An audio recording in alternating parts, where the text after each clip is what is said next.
পশ্চিমবঙ্গের মুখ্যমন্ত্রী মমতা বন্দ্যোপাধ্যায়কে ক্ষমতাচ্যুত করতে যেয়ে দেশের প্রধানমন্ত্রী নরেন্দ্র মোদীকে অপয়া বললেন ভারতীয় জনতা পার্টির এ রাজ্যের নেতৃত্ব। তারা একটি টুইট করেছেন মমতা বন্দ্যোপাধ্যায়ের ছবি দিয়ে, যেখানে প্রধানমন্ত্রীর সঙ্গে তিনি করমর্দন করছেন এবং তার তলাতেই বেশ কিছু ছবি দেখা যাচ্ছে। সেখানে দেখা যাচ্ছে বেশ কয়েকজন রাষ্ট্রপ্রধানের সঙ্গে প্রধানমন্ত্রী নরেন্দ্র মোদী তিনি করমর্দন করছেন। তাদের সকলেরই রাজনৈতিকভাবে পতন হয়েছে, তারা ক্ষমতা থেকে চলে গেছেন। অর্থাৎ পশ্চিমবঙ্গের মুখ্যমন্ত্রীকে ক্ষমতাচ্যুত করার স্বপ্নে দেশের প্রধানমন্ত্রীকে ছোট করে ফেললেন বা অপয়া করে ফেললেন এ রাজ্যের বিজেপি নেতৃত্ব। নমস্কার, আমি দেবজ্যোতি। আমার আজকের পর্বে আপনাদের সকলকে স্বাগত জানাই। বিনাশকালে বুদ্ধি নাশ হয়, কিন্তু রাজ্য বিজেপির সত্যি কি বিনাশের শুরু হয়েছে? কারণ আজকে রাজ্য বিজেপির পক্ষ থেকে একটি এক্স হ্যান্ডেলে টুইট করা হয়েছে। সেখানে দেখা যাচ্ছে রাজ্যের মুখ্যমন্ত্রী মমতা বন্দ্যোপাধ্যায়ের সঙ্গে করমর্দন করছেন দেশের প্রধানমন্ত্রী নরেন্দ্র মোদী। তার তলায় তারা লিখেছেন এর পরবর্তী কে, অর্থাৎ মমতা বন্দ্যোপাধ্যায় ক্ষমতাচ্যুত হবেন। তার তলাতেই বেশ কিছু ছবি এসেছে। সেখানে দেখা যাচ্ছে ইংল্যান্ডের ঋষি সুনক, তিনি ক্ষমতাচ্যুত হয়েছেন, তার সঙ্গে তিনি করমর্দন করছেন। তারপরে দেখা যাচ্ছে ডোনাল্ড ট্রাম্পের সঙ্গে করমর্দন করছেন, তিনিও ক্ষমতাচ্যুত হয়েছেন। ব্রাজিলের প্রেসিডেন্ট, তার সঙ্গে করমর্দন করতে দেখা যাচ্ছে প্রধানমন্ত্রীকে, তিনিও ক্ষমতাচ্যুত হয়েছেন। ফিনল্যান্ডের প্রেসিডেন্ট, তিনিও ক্ষমতাচ্যুত হয়েছেন। এবং সর্বশেষ আরেকটি ছবিকে সামনে আনা হয়েছে।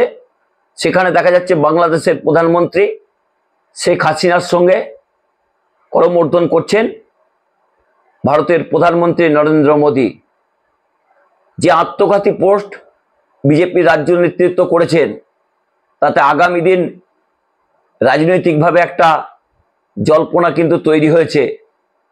সত্যিই কি তাদের অজ্ঞতা, নাকি তাদের মস্তিষ্ক বিভ্রাট ঘটেছে?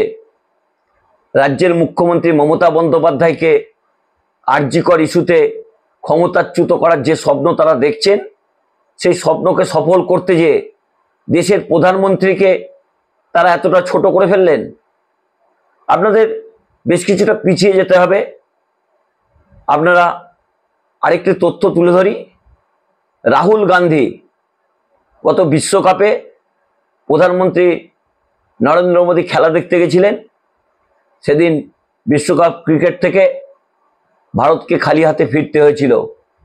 রাহুল গান্ধী বলেছিলেন অপয়া প্রধানমন্ত্রীর জন্যই ভারতবর্ষকে বিশ্বকাপ হাতছাড়া করতে হলো। তা নিয়ে কিন্তু দেশ জুড়ে টুইট হয়েছিল, তর্ক বিতর্ক হয়েছিল। বিজেপি নেতৃত্বরা রে করে রাহুল গান্ধীর পিছনে পড়ে গেছিলেন। তবে রাহুল গান্ধী এবারে কিন্তু সেই টুইট করেননি। টুইট করেছেন এ রাজ্যের বিজেপি নেতারা। বিজেপির যে মিডিয়া সেল রয়েছে, সেই সেলেতে এই টুইটটিকে প্রকাশ করা হয়েছে। এই আত্মঘাতী টুইট নিয়ে কিন্তু বিজেপির রাজ্য নেতৃত্ব চুপ করে গেছেন। তাদের বেশ কয়েকজনের সঙ্গে কথা বলার চেষ্টা করেছিলাম, যেমন বিজেপির রাজ্য সভাপতি সুকান্ত মজুমদার, তিনি বলেছেন এটা সম্বন্ধে তিনি খোঁজ নেবেন। বিরোধী দল নেতা বলেছেন তার জানা নেই। দিলীপ ঘোষ, তিনি বলেছেন কারা করেছে আমি বলতে পারবো না। বিজেপির কোনো নেতৃত্বই কিন্তু এই বিষয়টিকে নিয়ে মুখ খুলতে চাইছেন না, কারণ যে আত্মঘাতী সিদ্ধান্ত তারা নিয়েছেন তা নিয়েই কিন্তু রাজ্য জুড়ে তোলপাড় শুরু হয়েছে। তৃণমূল কংগ্রেসের পক্ষ থেকে তীব্র কটাক্ষ করা হয়েছে। রাজ্যের মুখ্যমন্ত্রী মমতা বন্দ্যোপাধ্যায় 2026 সাল পর্যন্ত ক্ষমতায় রয়েছেন এবং তারপরে নির্বাচন হবে। তৃণমূল কংগ্রেস 250-র বেশি আসন নিয়ে আবার জয়লাভ করবেন। প্রধানমন্ত্রী নরেন্দ্র মোদী অপয়া হতে পারেন, কিন্তু রাজ্যের মুখ্যমন্ত্রী মমতা বন্দ্যোপাধ্যায় যেভাবে বাংলার উন্নয়ন করেন, তাকে এই মুহূর্তে গদিচ্যুত করা কোনো মতেই সম্ভব নয়। ইতিমধ্যেই বিজেপির পক্ষ থেকে একটি ছাত্র সমাজ নামে সংগঠন তৈরি করে নবান্ন অভিযানের ডাক তারা দিয়েছেন, যদিও তারা বলছেন এটা তারা নয়, তার মধ্যে এবিভিপি নেই। তাদের পরিচয় কিন্তু ইতিমধ্যেই সামনে এসেছে। শুভেন্দু অধিকারী বিরোধী দলনেতা, তিনি বললেন যে এমন মানুষ সাঁতরাগাছি এবং কলেজ স্কোয়ার থেকে নবান্ন অভিমুখে যাবে, যে পরিমাণ মানুষের ভিড় হবে, অর্থাৎ কয়েক লক্ষ মানুষ নাকি সেদিন মিছিলে অংশগ্রহণ করবেন মমতা বন্দ্যোপাধ্যায়ের পদত্যাগের দাবিতে। সেদিন নাকি পুলিশকে গুলি চালাতে হবে। রাজ্যের মুখ্যমন্ত্রী মমতা বন্দ্যোপাধ্যায় পরিষ্কার জানিয়ে দিয়েছেন পুলিশ কখনোই গুলি চালাবে না। তবে ইতিমধ্যেই পুলিশ অত্যন্ত সতর্ক একটা দৃষ্টিভঙ্গি নিয়েছেন। নবান্ন অভিযানকে কিভাবে ব্যর্থ করা যায় সমস্ত পরিকল্পনা তারা করে রেখেছেন। ইতিমধ্যে শুভেন্দু অধিকারীর এই বক্তব্য কিন্তু একেবারে সুপ্রিম কোর্ট পর্যন্ত আলোচিত হয়েছে। সুপ্রিম কোর্টের প্রধান বিচারপতির কাছেও কিন্তু বিষয়টি পৌঁছে গেছে। এ রাজ্যের একটি ডাক্তারি ছাত্রের মৃত্যু নিয়ে কিভাবে রাজনীতি ভারতীয় জনতা পার্টি করছেন। তবে যে কর্মসূচি ঘোষণা করা হয়েছে সেখানে কোনো রাজনৈতিক দলের পতাকা থাকবে না, কারণ পতাকাহীন রাজনীতি করতে চাইছে বিজেপি। কারণ ইদানিং তাদের দলের ঝান্ডা ধরে খুব একটা মানুষ আসছে না। আজকে শ্যামবাজারে দেখা গেল চতুর্থ দিনে তাদের সভা পড়েছে, কিন্তু মানুষের কোনো ভিড় নেই, নেতাতে ভর্তি গোটা স্টেজ দেখা গেল। অর্থাৎ তাদের ঝান্ডার তলায় মানুষ আসছে না বলেই তারা কিন্তু অরাজনৈতিকভাবে লড়াইটা করার চেষ্টা করছেন, কিন্তু পিছনে থাকবে বিজেপির মস্তিষ্ক। মঙ্গলবার যে নবান্ন অভিযান হবে তার জন্য পুলিশের কড়া পদক্ষেপ ইতিমধ্যে তারা নিতে শুরু করেছেন। তবে যে প্রসঙ্গে বলছিলাম যে প্রধানমন্ত্রী নরেন্দ্র মোদীকে এইভাবে অপয়া ভারতীয় জনতা পার্টির বাংলার নেতৃত্ব কেন সাজালেন তা নিয়ে কিন্তু সোশ্যাল মিডিয়া তোলপাড় হচ্ছে।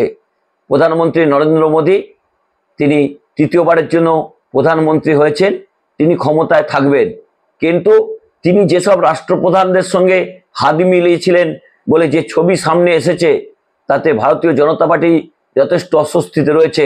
কারণ ঋষি সুনকের পতন হয়েছে, ডোনাল্ড ট্রাম্পের পতন হয়েছে, এছাড়াও শেখ হাসিনার পতন হয়েছে, এছাড়াও দেখা যাচ্ছে ফিনল্যান্ডের প্রেসিডেন্টের পতন হয়েছে।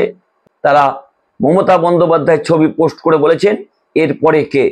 তাহলে কি প্রধানমন্ত্রী এতটাই অপয়া যে তার সঙ্গে করমর্দন করলে, তার সঙ্গে সখ্যতা তৈরি করলে তার পতন হবে? কারণ এই ডোনাল্ড ট্রাম্প কিন্তু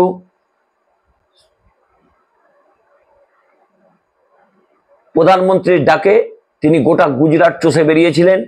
নির্বাচনের তিনি মোদীকে ভোট দেওয়ার কথা বলেননি, কিন্তু যেভাবে তিনি নরেন্দ্র মোদীর গুণগান গেয়েছিলেন তাতে পরিষ্কার হয়েছিল ডোনাল্ড ট্রাম্পের ক্ষমতার থেকে চলে যাবার একটা ইতিহাস। তিনিও চলে গেছেন, আবারও তিনি লড়াইয়ে ফেরার চেষ্টা করছেন। কিন্তু বিজেপির পক্ষ থেকে এই রকম একটি বোকা বোকা টুইট তারা কেন করলেন তা নিয়ে কিন্তু সোশ্যাল মিডিয়ায় ইতিমধ্যেই তা ভাইরাল হয়ে গেছে। নমস্কার, আমি দেবজ্যোতি। আমার আজকের পর্বটি যদি ভালো লাগে চ্যানেলটি সাবস্ক্রাইব করবেন, বেল আইকনটি ক্লিক করে আমার পাশে থাকবেন। শুভরাত্রি।